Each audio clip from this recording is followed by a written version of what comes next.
দেখো লাড্ডু মুসাম্বি লেবুর রস খাচ্ছে আর মুখটা কেমন করছে দেখো।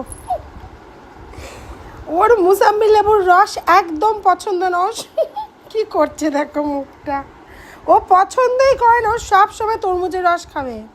ঠিক আছে, এখন স্নান করেছে, একটু তো কিছু একটা ফলের রস খেতে হয়, তাই না? মুখ দেখো কি করছে। এত হাসি পাচ্ছে আমার মুখটা দেখে। দেখো মানে তরমুজের রস ওর খেতে খেতে ওর কিচ্ছু ভালো লাগে না। না বেদানার রস তো খাবেই না, ছুঁড়ে ফেলে দেবে বোতল। ঠিক আছে, আর মুসাম্বি লেবুর রসটা দেখো,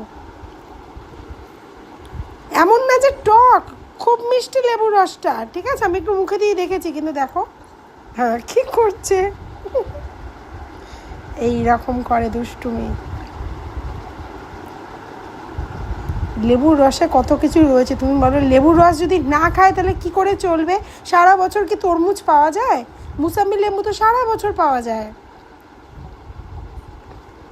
না খাইয়ে খাইয়ে এই অবস্থা হয়েছে। দেখো ওর কিন্তু খাওয়ার ইচ্ছা আছে, এমন না। যদি তিতা হতো বা টক হতো, ছুঁড়ে ফেলে দিত বোতলটা।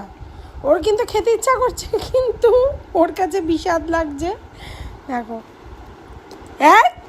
বমি করতে নেই, তাহলে খেও না। তোমার যদি বমি লাগে তুমি খেও। দেখো সামান্য একটু রস, এইটুকু রসও খেতে পারছে না। খেও না, দরকার নেই, ছেড়ে দাও। বুঝেছো? এখন ও নেমে এখান থেকে ও ঠাকুরের কাছে যাবে, ওর এখন এইটাই টেন্ডেন্সি। এই ঠিক আছে,